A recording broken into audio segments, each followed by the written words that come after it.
Welcome back to another episode of the Six Figure Creative Podcast. I am your host, Brian Hood, and I am here today fresh off of one of my little podcast walks where I like to put steps in, get the weight off, listen to a good episode of something or episode or two of something.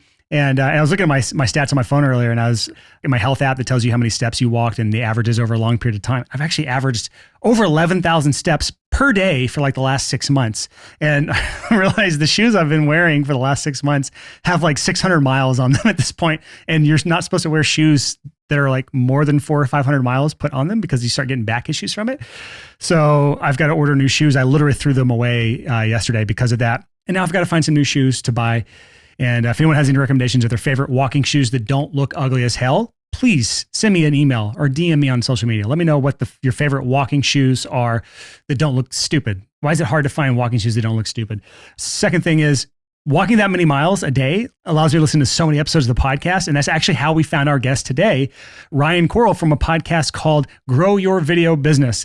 And Ryan is a very similar story to me, where he started as a freelancer, worked his way up, and now he's launched a podcast to talk about all of his lessons learned as a videographer. My background is in audio and music production. So it's kind of parallel paths there, but he's actually had a lot more success as a freelancer than me, because he built his freelance business from a solopreneur, which is a lot of freelancers, to now a 7-figure business with a whole team and everything. And it's a lot of cool moving parts that he's got going on. And in the interview, we actually talk about his whole journey from the first dollar earned as a freelancer and growing that into a multiple 6-figure business, and then kind of leaving that behind and growing another video production company in the corporate space to 7 figures. And honestly, if you can make it to the end of this interview, even if it's not all relevant to you, I promise there's a wonderful payoff at the end, because he talks about one of the strategies that I have somehow never heard someone doing. I've definitely not implemented this myself. I'm going to implement this myself, but how he is able to close these mid 5-figure and even 6-figure projects, the process he uses in that. And it is brilliant, because instead of trying to sell somebody a $50,000 project, he makes them, he forces them essentially to buy something that's $2,500. And then 100% of the people that buy that end up paying him the big bucks for the big video. So that kind of sounds vague. It's because I want you to listen to this whole interview and hear his whole strategy about how he sells people on the small thing first and then upsells to the big thing. But it is absolutely brilliant, and I cannot wait to deploy this in my own businesses. So without further delay on this whole rambling intro here, we're going to go to my amazing conversation with Ryan Koral. Ryan, dude, thank you so much for coming on the podcast. Absolutely. So the reason I want to have you on the show here is one of my favorite people to talk to is freelancers and people who own agencies who also have podcasts, because podcasters are some of the best communicators there are. We already talked about your podcast. You have almost 300 episodes for the Grow Your Video Business podcast. And you have just been forced to repetition and trial and error and trial by fire to learn how to communicate well. And so not only do you have the experience and the success that you've had in your video business, you've also had a lot of time under tension, to put it into weightlifting terms, on learning how to communicate those lessons, distill them down in ways that are really easily digestible. And when we bring guests on who have no experience in doing YouTube videos or doing podcasts, they tend to go off into the weeds and make it really difficult. So I'm really looking forward to diving into our conversation today, man. Awesome. Well, no pressure. Okay, cool. No pressure, man. So let's start things at kind of the early in your career, because I always like to kind of get a good baseline of like where you started things. And this allows people to kind of pick up not just the lessons that you've learned along the way, but understand where you came from, so that they learn how your background applies to kind of the lessons you've learned. So I'd really love to start things off where you made your first dollar as a freelancer, what services you're offering, what position you were on in your life, just kind of the story around that first dollar earned as a freelancer. Yeah. I think that's all I made too, was $1. No, you didn't. No way. $1, really? That'd be funny though. I do. I wish I had like the plaque and the dollar. Yeah, you put the dollar in it on you behind the counter. I've seen it at like old school grocery stores and stuff. So I was pretty fortunate. Like, I dabbled in video kind of growing up, just messing around, making zombie videos actually, and killer clown videos, and just like, all the disturbing things that a junior high and high school kid with his best friend would do. And then I dabbled a little bit in college. Back when I went to school, like, there was no digital anything. So like, to actually edit, it was hard. We're going tape to tape, and that's where you'd see all the nasty cuts. And it was just like, so it was fun, but it was just labor intensive. The university that I went to ended up hiring me after I graduated. And my job was to promote the college, the events that we were doing. And at this time, Apple had just come out with new technology, video cameras. You could plug them into computers and like directly edit in real time. It was like, oh my gosh, like this is amazing. So I'd convinced my boss to buy me a video camera and a computer. That's really when I started practicing on their dime. So I was sort of being paid. I wouldn't really consider that my first dollar because I was being paid to do a lot of different things. But eventually, I'm driving to work every morning and I liked my job. I really liked the people that I worked with, but I could not stop thinking about making videos. And I was like, how could I turn this into something where somebody would give me $1 or maybe, more dollars? And it was a small university. My salary was $22,000 a year. So essentially that was like $11 an hour. My wife and I were newly married and we had like no debt or little debt outside of student loans. I was like, hey, I think I want to just try this. I'm going to leave the college. I'm going to try to freelance, I'll do it for 6 months. And if it's a bust, I'll get another real job. And she was on board. And I had set out I was going to create these photo slideshows. I had a couple of friends that said, hey, can you, scan some slides and do a little birthday thing or an anniversary thing or a wedding video with just pictures. And that's really where my first dollar came from, was making slideshows, actually somebody's vacation. And if I showed you like my first website and like the preview videos that I showed to try to get people to want to hire me to do more of these slideshow videos, I mean, just like it's the most embarrassing thing ever. But I had it in my mind. I'm like, I could charge $49 for these things that probably took me like 3 hours to put together. But, even then I was making roughly what I was making at the college, maybe a little bit more, but not much. That's really how the journey started. So let me get this straight. You were making slideshows for $49 each, and yeah, and the website, cheap, easy, and fast. Those are the benefits of working with me. So I started at $49. They didn't go, much more, but I think I had a $79 package and a $99 package. When did you learn the hard way that as a freelancer you can only provide 2 of those 3 cheap, easy, fast options? I think it was after like the second slideshow I did. So how big did you build that up? Like, give me an idea of like the path from that to actually making a sustainable business, because that sounds like anything but sustainable. Definitely wasn't. Fortunately, because I was making videos for the college, I was doing way more than these like slideshows. The church that we were involved with had this amazing production department too. And so the college still needed video work. The church found out that I was doing video. And so they were hiring me, they were contracting me to do work for them.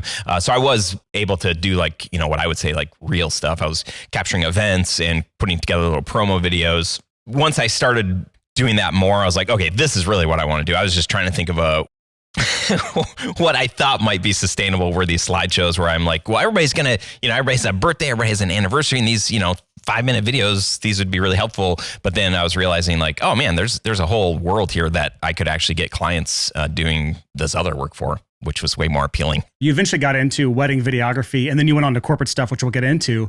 But I'm just curious, how big did you build this kind of like what I consider the true freelance business, which is just like, whoever's throwing money at me, I will do the work that you need as a freelancer. And how did that business grow? And like, what did it look like? How was the day-to-day? I was fortunate to have friends in the creative world, so I didn't have to buy a camera at the beginning. Actually, the college bought this camera, so I was able to use that for a little while I was doing freelance stuff, and they were totally fine with that. And a friend of mine had a light kit, so I got to start practicing with interview lighting. And I remember the first interview lighting DVD that I had ever bought to like learn how to do this, because like YouTube wasn't even a thing back when I started, if you can believe that. Dating yourself a little bit there, man. Yeah, I know. It was 6 months into this work, doing everything. Hey, I need a video for, I had a friend who worked at a law firm. She's like, can you film a deposition? I'm like, I don't know what that is, but yes, I can.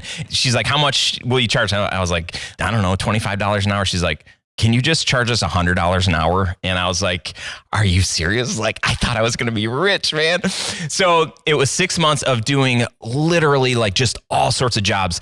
And then I had a good friend who was a wedding photographer. He said, Ryan, I'm shooting this wedding on Saturday and the couple would love to have a video. Would you be interested? They've got $500. Would you shoot their wedding? And so this was just like all the other opportunities, but it was $500. And I was like, shoot, I'm in. Like, so then I just went online and I started researching like, what is a wedding video? What does it even look like?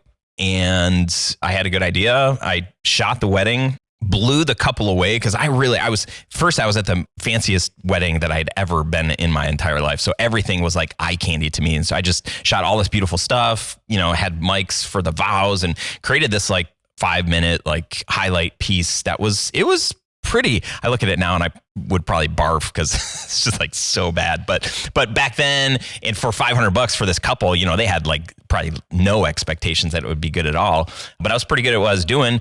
And through that experience, you know, I was newly married, and, you know, my wife and I just believe in what marriage can do in the world. And so I just felt like I can help create some legacies here with these wedding films. And so that's what I set out to do. And I did that for a bunch of years. You know, eventually I was like, I want to do these like high-end luxury. I want to go across the world and I want to film like famous people and be in places that I just don't belong. And I was able to do that for a long time, and it was great. I grew a team and had so much fun, learned so much about filmmaking, having to be in so many different environments and have to be like flexible and being able to pivot at the last second. If it's raining outside and you got to go in, or the mics go out, like what's a backup plan, or the lighting's terrible, what do you do? And eventually we're on to our second kid. I came to a point in my career where I was continually improving as a filmmaker, but I had to make a decision. My wife didn't want me to work out of the house anymore, which rightfully so. I was having some clients come to the house. I had a part-time employee that was coming to the house, and she's like, can I just get the house to myself and to our family? I had a decision to make. Like, did I want to continue to try to improve my filmmaking and become better and better, and so I could continue to charge higher and higher rates? Or did I want to figure out how to become an actual CEO? Figure out how to run this business. It definitely wasn't a hobby, and I was making like okay money, way more than I was when I was working at the college. But I just knew that I could see in the future, and I'm like, I see guys that are filmmaking that are so gifted and talented. I'm never going to be that good. Like I will incrementally get better, but there are people that are just so good, and they're charging more than me, but like, I don't know if the end justifies the mean. There's a point of diminishing return. And I said, I feel like I don't want to be lugging a camera around for the rest of my life, because that's how I make money. If I want to choose to do that, like I want the freedom. And so at that point is when I decided I really need to figure out how to make this a legit business without me needing to be in the center of it all. Man, there's so much to unpack there, because I feel like we skipped a whole whirlwind of like struggle and heartache and figuring things out. Give me a quick timeline really quick. So like you were in college and you started doing things on the side, probably somewhere in the early 2000s is kind of what I'm gathering. And you were in what we call freelance yes mode, which is where it's just like, I say yes to anything that crosses my desk. I'll do anything for any amount of money. If I'm getting paid, I'll do it at least one time until I realize I hate that thing and I'm never doing it again, or I love that thing and I'm going to do it more often.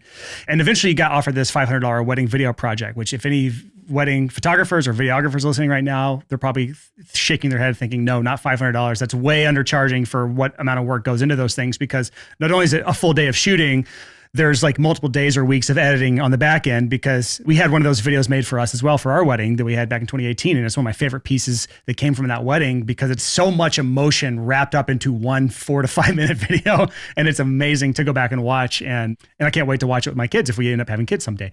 But I want to get back to the timeline here, because it seemed like we went from yes mode, taking on projects all around the place. I got this one wedding project, and now I'm off traveling the world doing video. So let's talk about that shift there, because I want to pause here for a minute and just kind of get the stories around that, because like it's not all sunshine and rainbows. It's not all like we pulled a Rocky montage right now where it's just like cut on the Rocky montage music, the cheesy 80 music, where you're going and putting all the work in. And then now we're on the other side. Now we have a team, we have success, we have the seven-figure video agency, and we're crushing it. But I think our audience would love to know a little bit more. That was my slideshow background. So that's what I was giving you, the Instagram version there.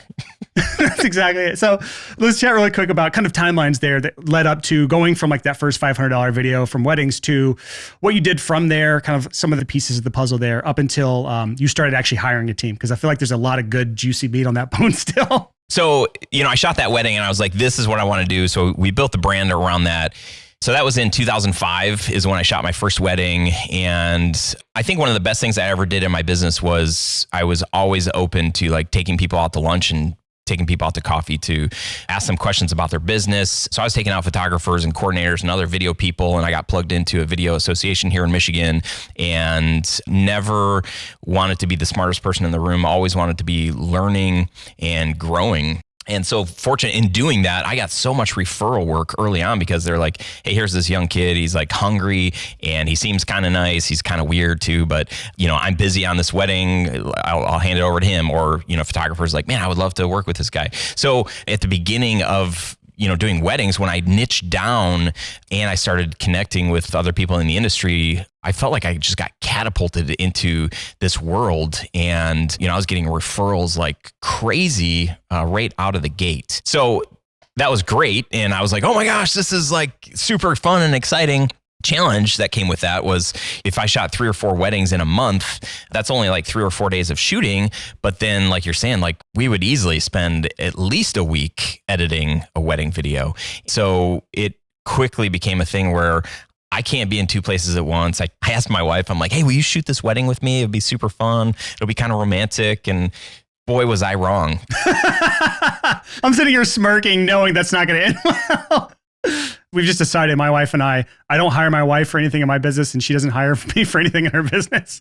Yeah. So we learned that after, I think it was like 2 or 3 weddings. She just said, she's like, I don't want to shoot weddings with you anymore. And I'm like, what are you talking about? She's like, you're like all business and not all baby. And I'm like, yeah, well, I'm paying you. I've got a job you need to do. Like, this isn't, we're not at home. Like, we're not out with our friends. We always have a good laugh that we just realized early on that was not going to work. But I did have my buddy, Sean, still a really good friend today, who started shooting these weddings with me. And we had so much fun together. So I had help shooting, which was obviously solved a problem early on where I'm like, we need like more angles than just one. And then eventually I just said, hey, would you be interested in helping cut together the ceremony edit and the reception edit? So I started paying him like a flat rate for each of the parts. Besides the highlight reel, I was still in charge of the main creative piece. And then eventually I was like, I can't keep up with all of the work, shooting, editing, sales calls. And back then, like, I was meeting with all of these couples, and it was always an hour-long meeting. I had it locked in my head that it had to be an hour. And if I really liked them and we were having a great conversation, then it would go even longer. And I just cringe thinking today all the time. I built some incredible relationships and friendships with our clients. But today, if I'm going to have a call with a client, it's going to be like a 15 or 20-minute phone call. And it's going to be on Zoom. We're probably not going to meet in person, at least not at the beginning.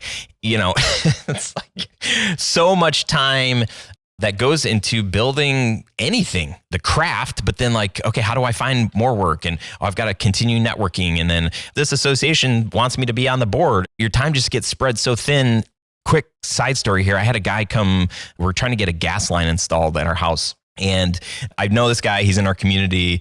I just asked him, I was like, hey, have you ever like hired an assistant? He's like, I tried that, he's like, I can just do all this stuff really fast. And I just said, stop, hang on a second. Like I said, if the only thing this assistant did for you was like call people who are late on payments. And he's like, yeah. I could just see, he just stopped and he starts looking up, and we had like a 10-minute conversation, and he's like, I think I'm going to look at doing it, and I was saying like, dude, if somebody just worked for you 1 hour a week to do some of these tasks that are draining you, that you just want to die in this one, getting people to pay you, like that's going to have the quickest ROI. So anyway, short story long, I was able to hire some friends that were contracting, shooting, then editing. And then eventually I got to a place with the business where I'm like, I've got enough work here that I could just hire another one of me that could go out and shoot weddings on their own.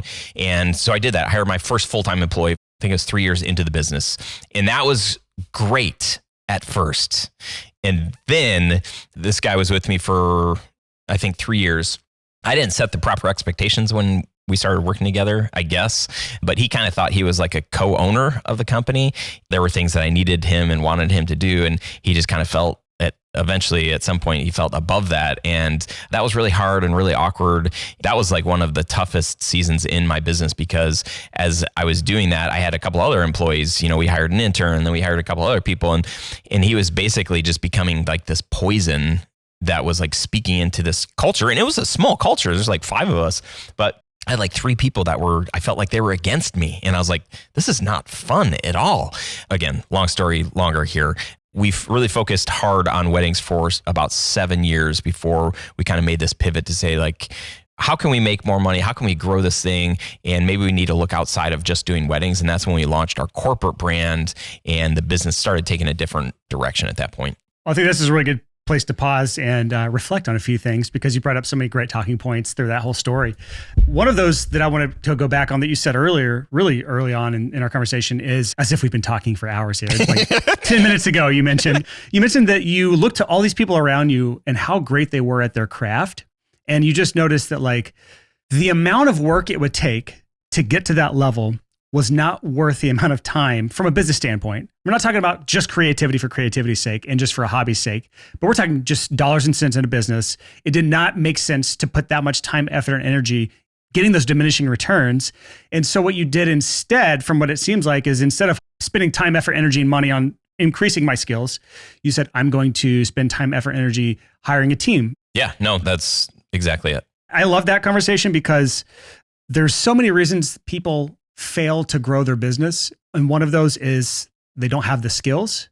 First of all, it doesn't take much time, effort, and energy to get from level 0 to 10 in those skills, in any new skill. Look at it like video games. Video games have captured this whole thing perfectly. It's like to get to level 0 to 10, it takes like 5 hours, but to get from level 50 to 60, it takes like 500 hours. Like games have nailed that dynamic really, really well. So if you're just learning a skill for the first time, it's not that hard to get proficient at it. But if you're trying to master something, sometimes you only need to master one skill, if any skill. And really, like as a business owner, taking off employee hat and putting CEO hat on, the only skill you really need to master is delegation. And so let's talk about learning that skill, because it sounded like at first it was good. You started delegating, you started hiring people.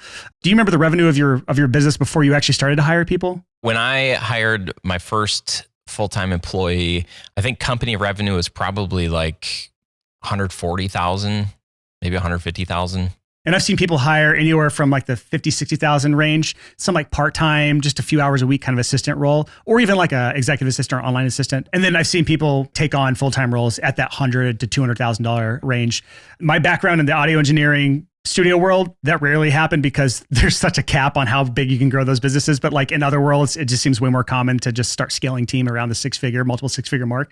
So you got that first hire or that first full-time hire. It started out great. What worked when you first brought that hire on? I mean, I started getting my time back. I eventually was able to teach him how to sell. He would do consults. So, every consult was at least an hour. So for everyone that I wasn't doing, I was getting an hour back. One of my favorite stories is I remember my wife and I out to dinner on a Saturday night in the middle of the summer here in Michigan. That's when weddings happen. And I was out to dinner with my wife and I was like, this is amazing. I felt like king of the world. I'm just making thousands of dollars, at this wedding that our company is filming, but I'm not there.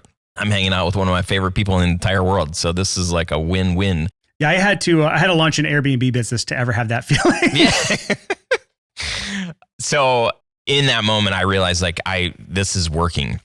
Even the guy that was working on our gas line today, I told him, I said, hey, do this. Make 3 columns. Top of column 1 is things that you love doing in your business. Column 2 is things that you're like, like I do them, I can do them, but I don't love them or hate them, whatever. And then column 3 is like all the things that you hate. And just list out like all of the things that you do on a day-to-day basis in your business.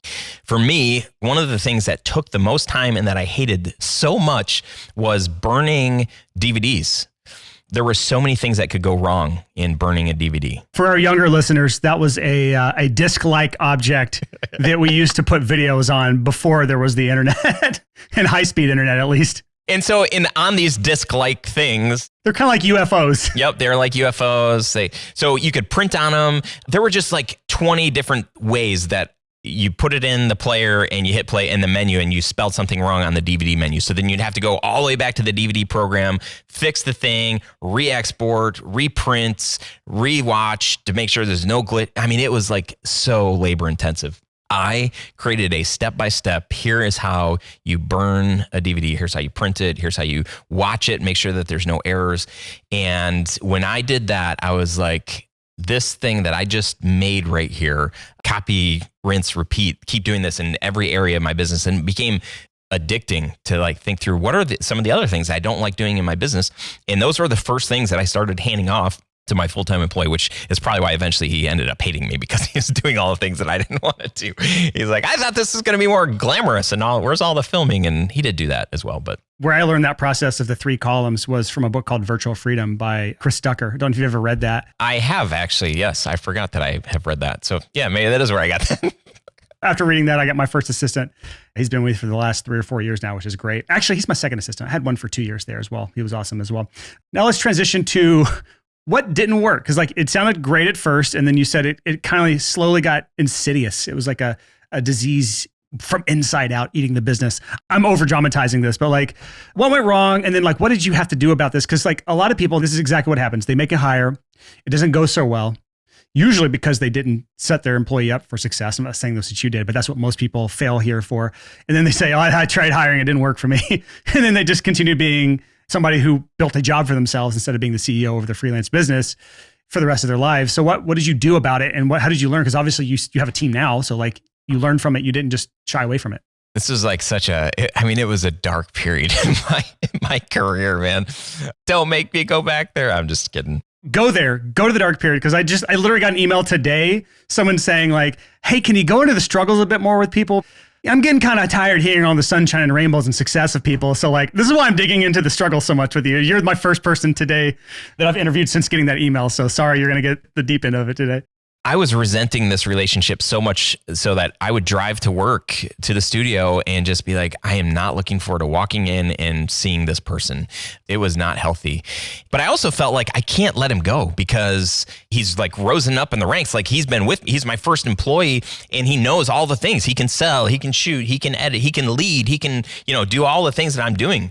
He's like invaluable to the business. That's what I believed. Along that same time, I was introduced to a woman who was a business coach, and she invited me to a coaching session and then eventually like a small group mastermind. And so there was like, I think 6 or 7 business owners. There was a dentist, guy who owned a factory, just like random businesses. And we had weekly meetings. And then I would once in a while have a coaching meeting with Jamie, and I would share my frustrations with her. Oh my gosh. And there was one where he like didn't show up to work and he didn't tell anybody or something that was like, and it was on a very important day. I don't remember the details, but I was like, this is it. Good. I can fire him and I'll just figure out like what's going to happen to the business. I feel like it's going to hurt really bad to fire him, but you just can't do this. So I told Jamie, I said, hey, just so you know, this just happened with employee. So I'm like, I'm going to let him go. And she's like, oh, really? Like, tell me more about that. Like, is it in the handbook that you're not supposed to do that? And I'm like, well, no, it's not in the handbook, but obviously you show up for work. And if you can't, like this can't be your excuse. And she's like, I'm just confused. Like, but you did put that in the handbook. I'm like, well, no, but you just don't do that. And she's like, Ryan, if you've never told your employees that that's not acceptable or that's not what you're supposed to do, how are they supposed to know that? I'm like, well, it's just like common sense. Like you just don't. And she really just kept pushing back. And ultimately, like it was on me. And I did not want to receive that. I'm like, no, like he's the idiot, not me. But at the end of the day, I realized like I'm the idiot. I don't have an employee handbook, or if I did, it was like super basic and vague. And I never created the proper expectations of like the standards that I really believed in. So like today we have these 3 core values. I hire by those and I fire by those. And I could have approached this now former employee and said like, dude, like core value number 2, you're missing it. Like, what's the scoop here? Like, you can't do that. It would have been really easy to measure, but I just didn't have any like tools to use that where I could measure against, only my assumptions of like, you have to know that. So this happened like 3 or 4 times. And every time it was just like another opportunity. I'm like, oh, I know I'm going to talk to Jamie and she's going to be like, yes, Ryan, finally you earned the right, you can fire him. And I told her this last one and she's like, no, like you didn't. And I'm like, oh my gosh, this is the worst. And she's like, Ryan, he is your greatest teacher. And it really changed my perspective on the whole thing. I said, as much as I like was resenting him and angry and mad and all this stuff, I realized, as like weird as it sounds, it really was a gift for me, all of that frustration. And I accepted the responsibility every single time. Eventually, I realized. Through great pain and struggle. Oh, through great pain and like, me like wanting to choke him, to realizing like, oh my gosh, I should be choking myself. This is like, Ryan, what are you doing? You're a terrible boss. You're a bad leader. And I was doing some things well, but in this particular case, I was not doing most of those things well. So of course he was going to do what he wanted to do. And then eventually, it just got to a point where we had mutually decided to part ways. And I remember going to work that first day that he wasn't there. And it was like this massive weight had been lifted off of my shoulders. It was like one of my favorite moments of my career because I felt like, I know it just sounds so terrible, but I just felt like it was a new beginning and I had an opportunity to really be the kind of boss and the kind of leader that I should have been from the very, and I say I should have been, I wished that I would have been, but you learn through mistakes and people are like, what's the biggest thing you regret? My father-in-law just asked me this the other day. He's like, what, after all these years, and I'm like, the only thing that I really regret is not starting a YouTube channel 10 years ago because I'd be a multimillionaire if I did. But otherwise, I've learned from all of these mistakes and it's good. Earlier, I mentioned the whole Rocky cutscene or the Rocky montage thing. And I was giving you kind of a joke there, but a lot of times when we're going through these really tough learned lessons, like you with that employee that you were just butting heads with, your coaching call with Jamie, you were just in one of those Rocky cutscenes. These are the cutscenes where it's like, it's a lot of hard work. It's really painful. In the moment, it sucks so bad. Nobody wants to go through these. But when you look back at it, it is like the Rocky montage. It's like you got the music playing, you got it pumping, you're learning the lessons, you're getting stronger, you're at the top of the stairs flexing the muscles because you got so strong there. And it really does take that extreme ownership. Going back to Jocko Willink's book that is very self-explanatory just by the title, taking extreme ownership over every single problem in your business, where if there's something you don't like, if something's happening with an employee or with a system or with a process or with a client, it is ultimately you who must take full responsibility for every single issue. And it took a lot of pulling teeth, but it sounds like she was a good business coach if she wouldn't just let you fire the person without taking extreme ownership of the issue. Yeah, it was really helpful. And just a small example, super relevant. We have 2 bathrooms here at our studio. And I found out the other day that we still have this one, and I will name the brand because it's the worst toilet paper that exists. Don't ever buy this Scott toilet paper. It's like, why would you even make the stuff? Because does it give you poop finger? Is it breaks through? Is it too thin? And then, under the fingernail, I'm just kidding. Oh, God, we just lost every listener we had. Okay. I'm having a good time talking to you. You don't have to have any listeners for this episode. It's fine. Continue on, Ryan. Yes. So months ago, I'd asked one of my employees, I said, hey, let's make sure that we never buy this toilet paper again. Well, that employee doesn't work here anymore, and I have somebody else in that role. And we haven't had that toilet paper in a long time. And I went to use the facilities the other day, and I was like, it's back. What happened? And I realized, I'm like, oh, that employee didn't write this. So we have now an SOP, a standard operating procedure for toilet paper in the bathroom so that never happens again. And it was totally on me because I never followed up with that employee, which is one of the reasons why the employee isn't with us anymore. What's the Ryan Koral of Studio Sherpas and Grow Your Video Business endorsed brand of toilet paper that he recommends? Come here. We want your bum to... No, this is... Okay, I'm just not even going to go there. Charmin, amazing. You can't go wrong. Solid choice. I need to get a sponsorship from this brand, but I'll mention them anyways. I'm a Dude Wipes guy.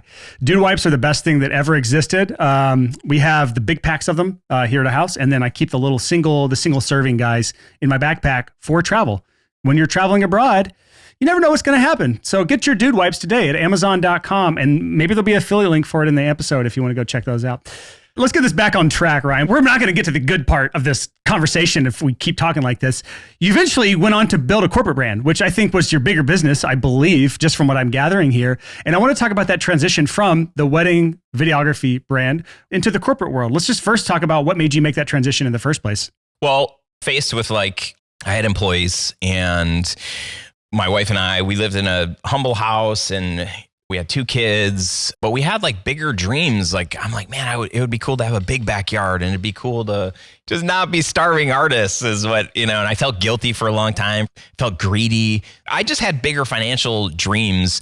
And then I had worked every summer for multiple summers in a row and missed out on late night bonfires with our friends or our friends' weddings or just things because I had to be filming weddings. I was convinced at some point that if I could build our business around working Monday through Friday, that as our kids were getting bigger, I could be around on the weekends. I wanted to be present, and I wanted to build my business around the things that I wanted for life. And up until that point, it was everything, but it was not that. Again, I was hesitant to get into corporate commercial world because I fell in love with the stories that we were telling for these couples and these families and creating these legacy pieces. My friend Patrick had convinced me, he said, dude, he's like, every business, every founder has a story. And a lot of times those stories are really beautiful. And it just stopped me in my tracks. And I was like, oh, Yeah. I don't want to like promote the product or, make a cool, snazzy commercial. Like I didn't care about that, but to like tell somebody's story. And I knew the power in like, man, if you tell a powerful story, like you can sell anything.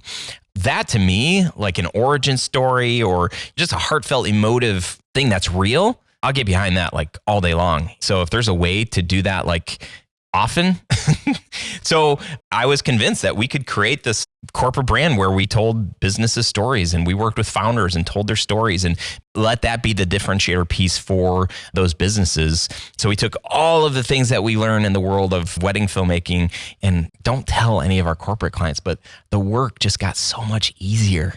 It was just like so much easier and the budgets got so much more. So for us, it was a really great shift. I kind of felt like I was cheating on this brand that I was my baby. Like, I built this thing from the ground and we had a huge client base. We had a lot of fans that just fell in love with our wedding work. And so I felt bad like pivoting the brand. So we just launched a separate brand and had 2 different business names, 2 different websites, 2 different phone numbers, 2 different business cards. And that worked for a few years until I said, okay, we're just going to bring the wedding brand underneath the corporate brand. We'll tuck it under a sub page on our website. But doing the 2 business names and all that stuff was just too chaotic, too administratively mindednessly. I hated dealing with all of that stuff and eventually just said like, if they want to hire us, they'll find us. And I need simpler in this life. You had this hypothesis, which it sounds like it was a hypothesis. I don't know if you had any facts to back this, but your hypothesis had a few things in it. One was the skill set that I have as a wedding video creator will translate to telling stories in the corporate world, which makes sense because you're telling a very emotional story week after week after week, and you've probably honed in how to really make a powerful video in a short amount of time, which in theory makes sense moving to the corporate world because emotion sells. Humor also sells, but you were going more after the emotional side than the humor side, or at least I believe that's kind of the angle you went. And this also makes sense as part of this theory that corporate clients are probably a bit easier to deal with because there's not so much emotion tied up into it. They're actually way more logical than newlyweds. And it's also not life or death. If you miss a shot at a wedding, like you missed it, it's gone. You're not getting it back. Whereas in a corporate setting, you can kind of just say, can we try that again? Let's roll the tape again, action or something. I don't know how video works. So that's the hypothesis. So how do you go from, this is my hypothesis, I want to pivot the business into the corporate world to actually appealing to those clients and getting those clients? Because that's a big gap to fill as someone who had pretty much specialized in wedding videography. My favorite story is like, as I was like planning this corporate brand in my head, we might have even been in like website mode. And I was talking to the branding guy that did our corporate brand, but I was on a wedding shoot and I was working with this photographer who I had worked with before, and her husband was there assisting her. And we got finally to dinner and we sat down and he's like, it's been so fun watching you. Because I had what is called a glide cam for any of our listeners. Today, it's all motorized and it's like a lot smaller and lighter, but the stuff back then you had to have like, big guns to be able to carry around this like really heavy gear that gave you smooth shots. For those who are not watching on YouTube right now, Ryan literally flexed for us just to give us an idea of his big You're going to want to watch this episode. Like, where's his muscle though? Where is that? I didn't say that. That was you. So this guy was like, it's been super fun to watch you like just create. This is really cool. He's like, would you be interested in coming to my work and sharing with my team about how you're making videos and like, some of this technology and stuff that you're using? And I was like, that sounds amazing. That sounds super fun. I would love to be in front of a group of people. Where do you work? What do you do? And he said, I'm the creative director at the University of Michigan. And I was like, oh, this is like a legit guy, and he works at a super legit. I mean, I have the utmost respect for this university. It's the business schools where he was the creative director, and it's like one of the top 10 business schools in the world, and it's in our backyard. Michigan's a lot like Alabama, where like in Alabama, college is like a religion, especially college sports, and it's a lot like that in Michigan as well, from what I understand. So I understand the utmost respect for that school. For me, like I didn't go to Michigan. I graduated from college, but I ain't that smart. I'm not going to be able to stand in front of like all these like super educated Michigan alums, the business school, like what the heck? So imposter syndrome, like totally set in like immediately after he just introduced, what he did. I stuck with it. I said, okay, I'm going to do this anyway. And we eventually met with his team and they hired us the day that we launched our corporate brand was the same day that we received this RFP from the University of Michigan and booked our biggest job ever to date for anything we had ever done. And I was like, man, this was 5 times more than our average job. And it was about 5 times less the amount of work than our normal job. So I knew that there was a recipe in this is scalable, and this can kind of help us reach some financial goals, but there's going to be a lot of freedom that we're going to be able to experience, not just me, but my employees, my team. You have these 2 brands now that you were building kind of side by side, and it seems like the wedding business kind of took a backseat eventually and went under the corporate brand. Were they the same LLC, or did you have separate LLCs, or like how did you structure those businesses at the time? Yeah, no. I had created separate LLCs, and that was advice. I think it was good advice because I'd had this established business working with couples and families and stuff. And the idea was like, if we're going to be working with corporations and if something goes really, really wrong here, I can at least keep this business. That was like some fear decision making, but I think it was smart. And then eventually when the wedding brand, we just said like, let's stop using this brand name and this website and let's just bring it under here. We currently just use one LLC. Last year I shot the first wedding that I've filmed in like 4 years, I think, but it was for a family who I filmed 3 of their other sons' weddings, and they're very well known. They are just some of my favorite people in the entire world, and we got to travel. The Kardashians, or? Yeah, something like that. But it was super fun. Last year we shot 2 weddings.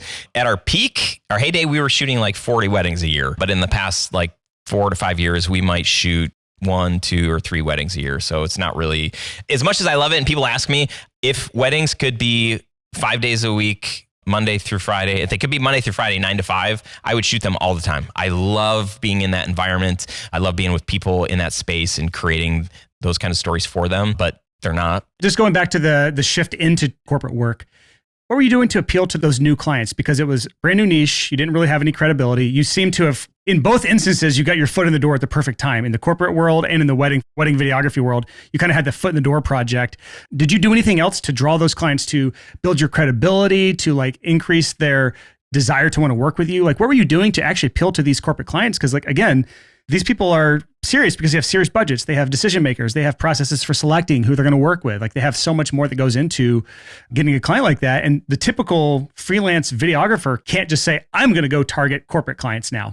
You know, like, what was the process behind making that shift from the perspective of like positioning, authority, differentiation, like messaging? Did you have to worry about any of that? Or was it just, I got my first client, got that request for proposal, I closed it, I crushed it, and then everything was referrals from then on and hunky dory? Happily ever after. That's it, man. That's the whole story. I think another thing that I was smart on through all of the years is hiring a branding person, somebody that is really, really smart with creative and copy and messaging and positioning. My friend DJ Harula, who has his branding agency, is incredibly talented and really helped set me up for success. So I had this positioning, and I felt like when he did this work for me, I felt like I could do anything. I felt like I had all this power. I'm like, this is me. He gets who I am. He gets what I want to do. And he said it in a way that like businesses, it'll resonate with. So my confidence level was sky high. If I didn't have a website that had good positioning or, you know, a good logo or good footage or anything like that, I think people would probably be able to sense that. And it's probably an insecurity of my own where, you know, working in the video world for so long, capturing beautiful imagery, I struggle with perfectionism. And so there's a lot of things that I just haven't launched because it's not perfect, and that's just not good. But I would say like, one of my superpowers is networking. And we did this job for University of Michigan. And I was like, who can I meet? Is there somebody else that we can help? Who do you know that we could be introduced to? And because people liked working with us, we were like a breath of fresh air. The guys and gals that I hire, they're people you want to be around. And I would run into so many other like video people where I'm just like, man, that person is a stick in the mud. Like, if you're going to spend like a full day with somebody, like, wouldn't you want it to be us? But I think just being people that are trying to add good into the world and be fun to be around, I think a lot of our clients saw that and were drawn to that. We've definitely had plenty of clients that like don't care about that. And as soon as we can stop working with them, we do. And they probably feel the same way.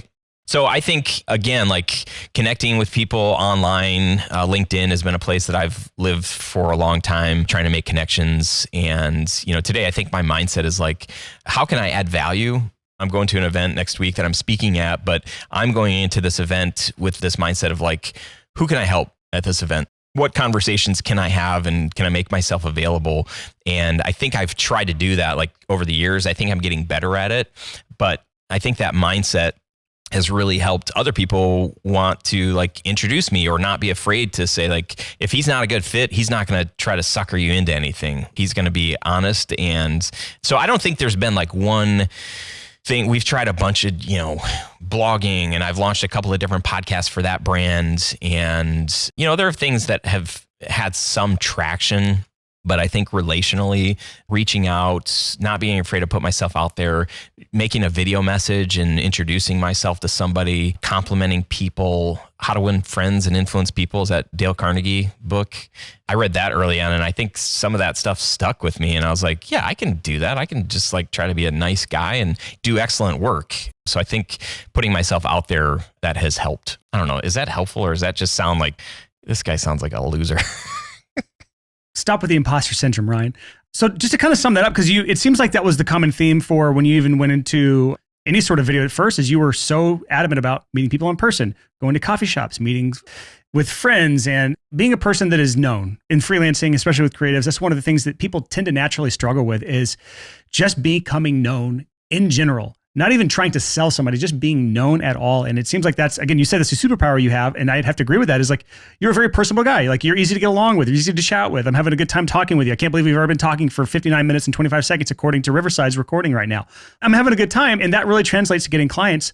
But there's another thing worth talking about, which is you hired help in an area that you're not a natural with. Because I don't think you're a natural copywriter. Maybe I'm wrong here.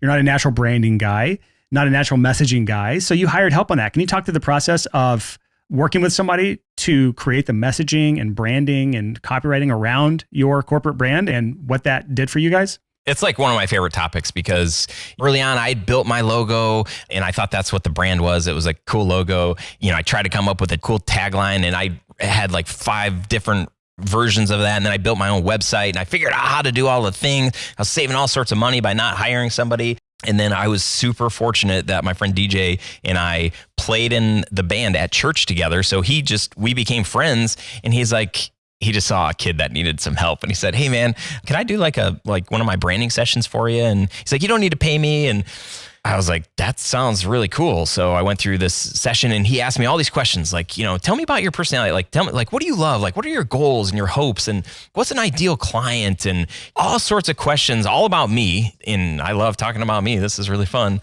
And he asked me work-related questions.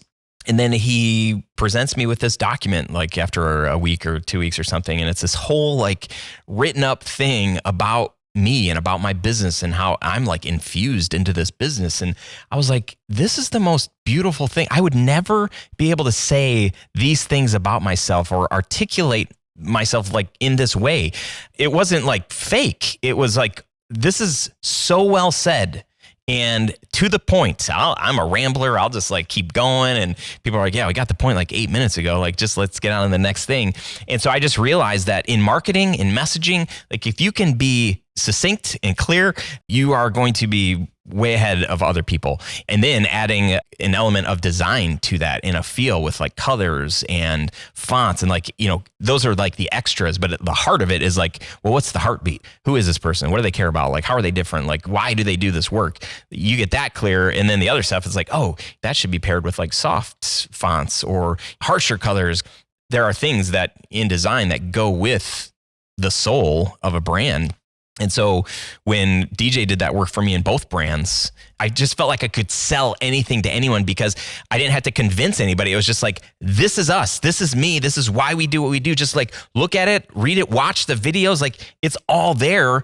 Do you want to hire us? Yes or no? And I think this is such a great area to invest into because, again, it's not a ton of work to learn some of these skills yourself. Again, going from level 0 to 10. But if you can work with someone who's like max level, going back to RPG terms, what was max level in World of Warcraft? It was like 60 for a while, then they bumped it up. I don't even know what it is anymore. But they're max level. They're like the ones who's taking care of the young guns, like us. If you can hire someone like that, great. But if you can't afford it, put some time, effort, and energy learning these things. When I coach my clients one of the earlier exercises we work on is the messaging. And when I see the amount of confidence they gain when they nail their own messaging and they start to see all the value they're providing and what they can do for people, and it's clearly articulated in one document for them, I can see visually how much more confident they are seeing that document. And I believe it was the same for you, just judging on how you acted about kind of having that document created for yourself. One more thing along with that is, I feel like this shouldn't be needed to be said, but it needs to be said, is when you do work for people, you do a good job. And that's another part that I feel like many freelancers don't think about, is like, you can have the messaging down, you can have a great sales process, network, schmooze people, be so fun to be around, just be a joy. But if the work you put out sucks, you're not going to get referrals. And so because you are like the full package, you're fun to be around, you're exciting, you're probably a pleasure to work with, although I've never hired you, you've got your messaging dialed in, you know who your customer avatar is, you fulfill the work at a really high level, and they really love working with you. Because of all of that, you get a lot of referrals. So I would imagine you don't have to do a lot of marketing. You don't have to do a lot of other things to get clients, because probably one client equals 3 clients for you. And you just have a really good viral coefficient, which a lot of people don't have because they're maybe not as good as they should be at the craft they have chosen. I don't know if you want to talk on that or not, but I have a couple more things as we wrap this up that I do want to go into. But I had to mention that. Thank you for the compliment. And yeah, I would say, like, this far into my business, there's still things that I want to tweak and ways that we want to pivot and things that we want to try. But the built-in referral base after, for doing this for 17 years, it's like such a small amount of my time is dedicated to like cold outreach or trying to market ourselves. It's just not. This next phase of the business is like, okay, what would it look like if this business was really built to sell? And what that means is, like, we do need to do some different things, and we do need to have a better process. And that means that Ryan doesn't want to do that work. So who can we hire to do some of this outreach? And what does that funnel look like? And what does that whole process look like? I'm assuming you've read the book Built to Sell by John Warlow then. He's been on my podcast too, Oh, man. Okay. All right.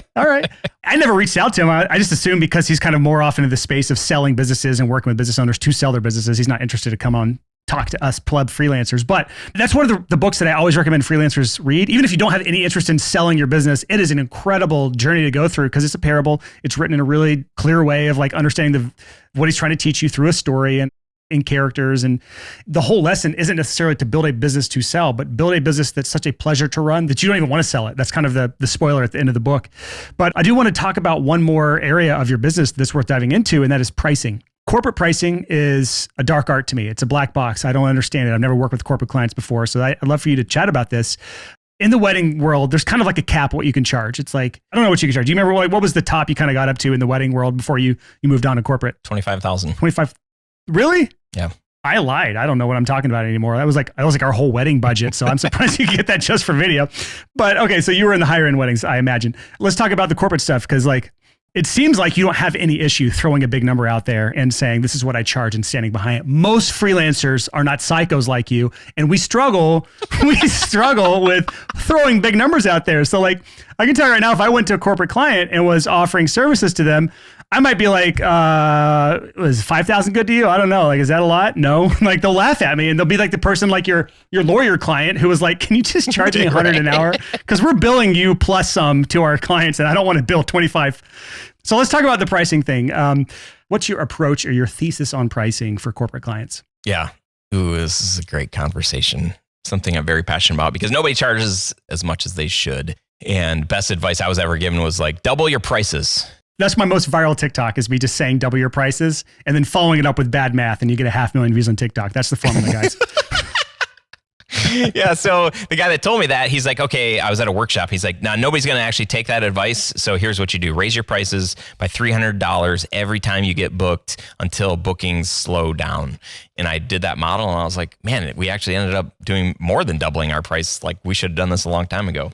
Our episode with James Martin on episode 204, just a couple episodes ago, his whole thing was he raised his prices 5% a month every single month without fail. Like, that's just the way he did things. And at the end of the year, it was like, almost a doubling of prices. So anyways, I like that, the slow and steady thing versus just doubling your prices, because it's just more, it's less scary. So continue on your pricing for corporate. When on a discovery call with a client who has some rough idea of a video that they want, I usually pretty quickly ask them, well, what's the budget range that you guys are thinking about? Whether or not I get that number, it's really to figure out where are they at in this whole journey. Are they ready to buy? Because if people are ready to buy, they've got some kind of a number. And if they have no idea, then I know what they're after. And it's really, they're after me educating them on the whole video process. Like, what does this cost? You just tell me how much this is going to cost. 9 times out of 10, those are not good fits for me. And so I'll just pretty much cut to the chase, try to figure out what video that they've seen that they like, and just try to say like, yeah, videos like that, we've done stuff like that start at, $20,000. Is that in your budget range? It's like them asking how long is a piece of string. You're like, it's as short or as long as you need it to be. I don't provide short strings, however, but it's basically saying like, we can spend 10,000, we can spend $1 million. What's your budget? Yeah. And I use the, you don't go out with a real estate agent looking at houses without telling your real estate agent roughly like what you want to spend. Ooh, I love that. I've never heard that before. I'm going to steal that from now on. I'm going to take full credit of that, by the way. I probably stole it from Chris Ducker or whatever, Ducker. So I think a great way, like when you're just like, well, I'm not really sure, like I'm not confident enough to ask them that because that's like bold, ask them for the budget. I pretty much get like everybody to either tell me their budget range or it's clearly they're not ready to book. So I'm not there to educate them for 30 minutes. Remember, I want to have a 15 to 20 minute call. Not that we wouldn't have more stuff to send them or ways to educate them, but it's not going to be me on the phone for 30 minutes doing that. So I think a great question to ask people is when you have this video, your clients are seeing it or whatever you're going to do with it, what do you want to happen? Are you going to make money from it? Is the goal for it to save you time? Like, what is the dream scenario here? I might just say like, over the course of the next year, how much money could this video generate for your business? A lot of times people aren't thinking like that. They want an ROI on this thing that they're going to do, which is why they're doing it. I had one client who it was a health device, like a medical device. And it turned out that if they sold one device through the video that we were doing, I mean, it was like a $200,000 or $300,000 piece of equipment. So the guy was like, we just need to sell one. And I was like, okay, the bar's really low. But then I know he knows. And I'm like, I'm not going to charge you, $100,000 for the video. The other question I like to ask is like, maybe you don't know the number. Maybe you can't think like what this could be worth or how much time it's going to save you by having this video. I can help them figure that out. But think of it like this. What if you don't do this video? Will it affect anything? What will happen with the business or with this launch or if you don't have a video? And if they don't have an answer, like if they're just like, well, I don't know, like we know we need to have one, then I know that they don't value me. They don't value the creative. They're not going to put the money behind this and they really don't care. But if they say, man, if we don't get this video, our launch, our whole campaign, this video is like the most important thing. Like, oh, okay. So we're really valuing this thing. Okay. So if you're really valuing it and maybe I have a sense of like what this could do, then when I tell you that I think, a piece like this might be like 20 or 30,000 bucks, like that shouldn't make you balk, right? So that's just an easy way to kind of like feel like when you do value-based pricing and say like, how much are you valuing this and what do you think you can get out of it? Then it just makes it a lot easier to come up with pricing or talk about your pricing than to just say, I charge $100 an hour. Oh, sweet. Like let's hire you, get you for 20 hours and that's like $2,000 and wow, we just saved a lot of money. And you call Ryan and Ryan's going to charge $20,000 for the same thing. And it's just, I asked a couple of different questions and didn't like throw my hourly price or my day rate out because that's not what they want. They want results. And if they can see the value, then for them to pay $20,000 for their potentially like $1 million product launch that they're going to have, yeah, they're going to pay $20,000 for that. And so just to break that down, it sounds like on these calls with these corporate clients, you're trying to figure out whether or not they have put any thought into what the value of the video is going to be, first and foremost. If they've put no thought into it, then you probably don't want to work with them anyways because they're just looking for a butt to sit in a seat and to do things for you. Edit the video, shoot the video. You want a video monkey, right? And that's not who you work for. You work for people who understand the value that you're providing as a videographer or as a video creator. So when you get to this conversation, you are tying the video to the outcome that they want and putting a value on that. And that's essentially what allows you to charge so much for the same service that somebody might be getting $2,000 for because they aren't finding A, the clients who are finding value in what you're providing, and B, tying the value you're creating for them or the value they're going to get out of it to the thing that you're doing for them. Only question I have now to kind of follow up with that whole thought process, what happens when someone else can provide the same or similar value at 1/10 of the price? And I'll say this from the perspective of someone who has hired freelancers before. I hate Fiverr for the freelance community. I will always tell our listeners, don't get on Fiverr if you can help it, because then you become reliant. You got to pay the 20% Fiverr tax. You're going to always be dependent on them feeding you versus you actually planting your own crops and growing your own crops and harvesting your own crops and living off the land as a freelancer is supposed to do. But as a business owner, I will hire off Fiverr all the time. And the reason being, even if something's valuable sometimes it is a butt in the seat kind of job. So like, how do you set yourself apart from somebody who can say like, I can create just as good a video as Ryan for a tenth of the price? How do you differentiate those sorts of arguments? Because I know our listeners have those same thoughts in their head of like, yeah, I can 10x my price and I can tie it to value all day long, but the guy next to me who can do just as good a job for a tenth of the price. So there's no way I can get $25,000 or $20,000 for the gigs. So we started doing this thing about 6 years ago. And when somebody calls me, I know it's either going to be an agency client or not an agency client. And so there's just a couple of questions that I'll ask them. Hey, tell me about the video project. And so they'll tell me, and I'll know like through their job company that they work for, if they're an agency or not, but we won't bring that up. I'll ask them like, okay, so we work with people in two different ways. One way is that you have this video that you need, and you're going to provide like some guidelines, maybe some storyboards. You just need like our really good cameras and our smart people that know how to run cameras and can push buttons the way that you want us to do that. So you're going to direct this project and tell us what you need. The other way is we come alongside you as a creative partner. You know, maybe you've done video in the past, maybe you haven't, maybe you have like a vision. It sounds like you do have a vision for what this, but maybe you're not super confident that that's the right vision. We would come alongside you and help you articulate what a good video needs to be in this sort of situation. Which one sounds more like you? 9 times out of 10, especially if they're not an agency, they say like, oh, that second one, they're like, you know, where we come alongside you and we want you to be the expert. I'm like, great. So in that case, what we do with people like you is we do a 2-hour workshop. So before you hire us for production, before we start storyboarding or anything like that, we're going to sit with you and your team, the stakeholders of this project, for 2 hours. We're going to ask a bunch of questions about the goals. We're going to start with the end in mind, and then we're going to go through our video making process, and we'll go through story and just kind of like talk about some of the things that we need. We'll come up with some key pillars. Quick question about that. At this point, are they your client yet, or are you still like in sales mode if you're doing a 2-hour workshop with them? The workshop is a paid workshop. So I tell them like, you know, I'm still on the phone with them. Like I'm kind of painting the picture of what this workshop is. The workshop costs $2,500, but I'm not going to let you hire us to do this workshop unless you have a budget range in mind for your project. And I can tell you, most of the clients that are hiring us, our average budget it starts at around $20,000.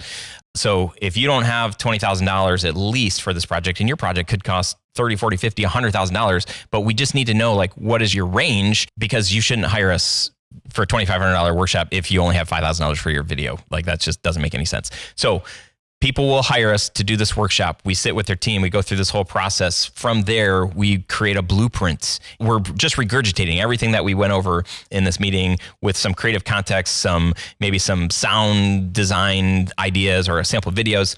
And then we'll come up with 2 or 3 proposals. So in this blueprint, they're paying us $2,500 to give them this guide. And then from there, they can hire us to do any 3 of these options that we set before them, or they can take that to the Fiverr guy and say, hey, here's the blueprint, do this. Now, do you think anybody has taken our blueprint and gone to somebody else to do it? No, because we're sitting in this room. We buy them lunch. We're hanging out. They're like, man, these guys they're fun. They're friendly. They're smart. And they have a process dialed in. So we've done this workshop dozens and dozens of times, which has led to like millions of dollars of work. This is so brilliant. Like, I don't know why I haven't thought of this myself, but you're taking like a piece of the project, which is like the planning process. Every freelancer does this in some way, shape, or form. But correct me if I'm wrong here. The funnel looks something like this. They are referred to you, or they find your website. They learn more about you, whatever. Book a call with you, discovery call, whatever. You do this 15, 20, up to 30-minute call maybe to kind of chat about the project, what they need, what they want, trying to find budget range. And then you say, okay, great. Budget seems like it's on kind of within the range that we're looking at. Our next step would be to do this workshop. It's $2,500. Once we go through this workshop, we'll have a full plan, a full blueprint for you. Once we have that blueprint, you have options to either take us and hire us to create the video that we just blueprinted, or you can take it wherever you want. Is that the process? Is that the sales process I'm getting? That's it. What I didn't mention is that I do tell people, hey, if we get to the end of the 2-hour workshop and you're like, this was a waste of time, I'll give you your $2,500 back. You're tying your guarantee to the workshop instead of the $30,000 or $40,000 video project. Okay, this is brilliant, by the way. What's your conversion rate from paid workshop to full video. 100%. Okay, yeah, that's what I figured. All right, so if you sell them on the $2,500 project, this kind of goes back to like the old school marketing, Russell Brunson tripwire offer. Like in your world, when you're doing a $50,000 project, the $2,500 project is the tripwire, right? And then they're naturally going to take the next step with you because you've added so much value. But you're tying the guarantee to that smaller thing so that if it just isn't a good fit at that point, have you had a refund after that? No, zero refunds. It's a 2-hour investment of our time versus, an 80-hour, 100-hour. My friend Preston, came from the world of EOS, he's like, dude, if you could offer a money back guarantee to your clients, I'm like, that's impossible. Like, I can't offer anything back after we've invested all of this. I hear that all the time in freelancers because you put so many hours into it. But this is like, I'm stealing this, by the way. Thank you. I'm going to implement this in multiple businesses that I have, but that's so cool. On your website, in your about page, you have on there, written in there, through our own video business, he, meaning you, Ryan, has booked multiple six-figure jobs. So this, to me, is the difference between closing a $2,000 or $5,000 video project and a six-figure video project, as Ryan has taken the time to build a whole process around this. I love that, man. I think this is probably a good place to wrap up because I didn't realize we're an hour and a half into our conversation. I said, oh, we're usually 45 minutes to an hour, and I completely disrespected your time. But is there anything else that needs to be said before we wrap this up, or where do you want to send people to connect with you and learn more about what you got going on? If you go to studiosherpas.com/blueprints, you can see an actual blueprint that we did for a client. And I mean, you can take that and maybe reverse engineer it. I do sell our process, and I've got like actual clients that we've gone through, the workshop with that you can watch and all that stuff. But if you get the blueprint, you'll eventually get introduced to this whole thing that we sell. But the blueprint should be really helpful because you're like, wow, he sells this. This is $2,500. It looks great, but it's not even just about the blueprint. It's about the whole process and the trust that we build with these clients that has led to massive clients, but also like our team has like really clear direction. I think that's been like one of the best things is like our clients know what they're getting now. And it's not just like the person that we talk to on the phone. It's like the stakeholders. The CEO is not seeing the final video when everything's done, but the CEO is usually a part of this workshop. And so when the CEO is seeing the video, she's like, yeah, that's exactly what they said they were going to do for us, versus like, what is this? Why did we do this project? I don't like the font. Like, what's going on here? So there's buy-in from everybody. So it's been a massive win for our company. So anyway, I've got that. And then obviously the Grow Your Video Business podcast. I have super fun guests on there. Brian, hopefully I'll get you to come over there. It would be great to spend another hour and a half with you, on my show. Yeah, I've got to do tit for tat. I got to spend an hour and a half. Which is funny. You said earlier in the conversation, you were like, and I'm not spending an hour on the phone with these corporate clients, but then you come on the podcast and spend an hour and a half chatting with me on here. Well, I was hoping you would buy like a 6-figure video from me or something. I mean, maybe eventually. That's one area that I am not strong in is my video production. So we'll have a link to that blueprint and obviously his podcast in our show notes. If you go to sixfigurecreative.com/206, we'll have links to all of Ryan's stuff. After this episode, I'm going to be going to your website and downloading that blueprint myself because I want to reverse engineer what you've been doing that's been successful. So thanks again for coming on here, man. Yeah, dude. Hey, this has been super fun. Congrats on being over the 200 episode mark. Yeah, I've listened to your show.